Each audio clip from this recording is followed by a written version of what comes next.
અમુક સંબંધ એવા હોય છે જેને નામ ન આપવામાં જ મજા છે, જ્યારે અમુક સંબંધ માત્ર નામના જ હોય છે. સંબંધ એવા વ્યક્તિ સાથે રાખો કે જે તમારી ઇજ્જત કે કદર કરતા હોય. જ્યાં વિશ્વાસ અને ઇજ્જત હોય છે ત્યાં સંબંધ વધારે મજબૂત હોય છે.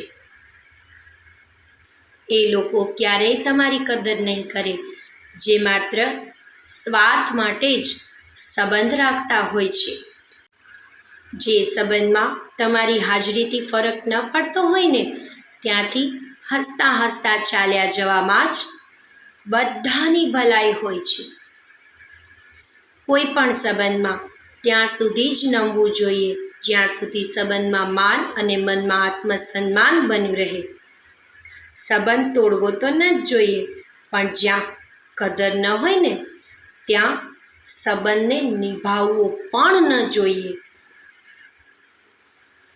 ખુશ રહેવું હોય તો ખુદને એવા બનાવી લો કે કોઈના આવવાથી કે જવાથી કે પછી કોઈના બદલાઈ જવાથી કોઈ ફરક ન પડે.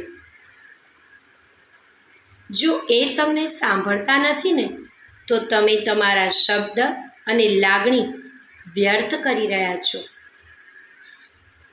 મુશ્કેલ સમયમાં સાથ આપવાને બદલે જ્ઞાન આપે ને એવા લોકોથી હંમેશા દૂર રહેવું જોઈએ. પૈસા કમાવવા માટે બુદ્ધિની જરૂર પડતી હશે, પણ એના સદુપયોગ માટે તો સંસ્કાર જ જોઈએ.